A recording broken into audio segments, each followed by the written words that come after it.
I want to speak to you tonight about the troubling events of the past week. As I have said, the incursion of the U.S. Capitol struck at the very heart of our republic. It angered and appalled millions of Americans across the political spectrum. I want to be very clear. I unequivocally condemn the violence that we saw last week. Violence and vandalism have absolutely no place in our country and no place in our movement. Making America great again has always been about defending the rule of law, supporting the men and women of law enforcement, and upholding our nation's most sacred traditions and values.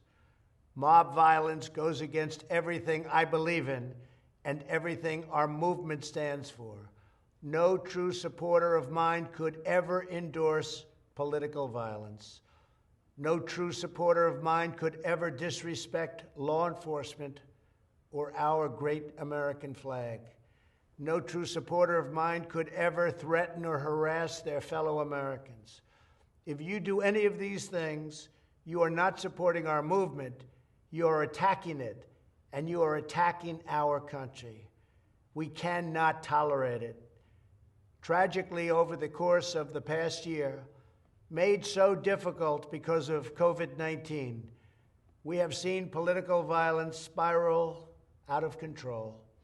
We have seen too many riots, too many mobs, too many acts of intimidation and destruction.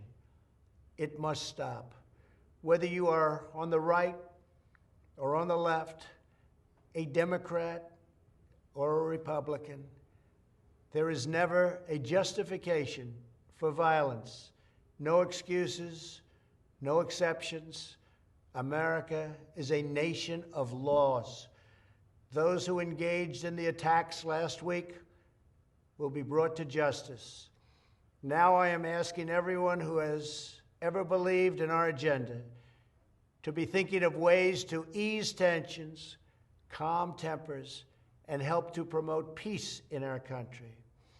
There has been reporting that additional demonstrations are being planned in the coming days, both here in Washington and across the country. I have been briefed by the U.S.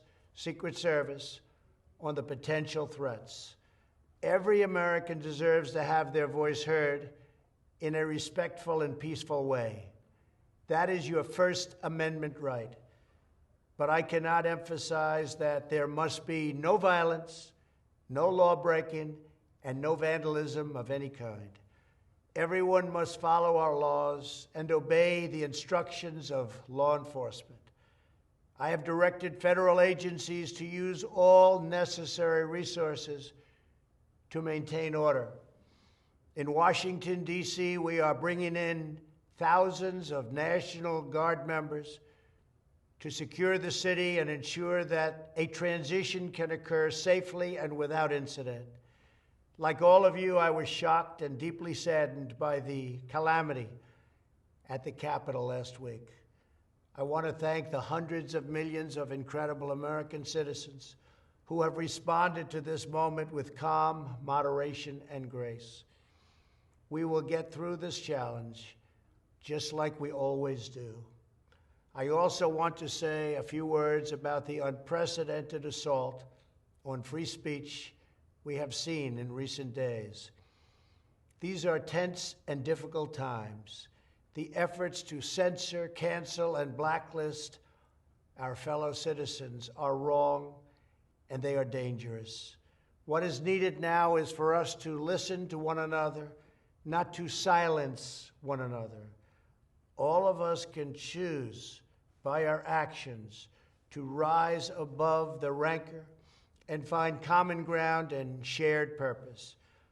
We must focus on advancing the interests of the whole nation, delivering the miracle vaccines, defeating the pandemic, rebuilding the economy, protecting our national security, and upholding the rule of law. Today, I am calling on all Americans to overcome the passions of the moment and join together as one American people. let us choose to move forward united for the good of our families, our communities, and our country. Thank you. God bless you.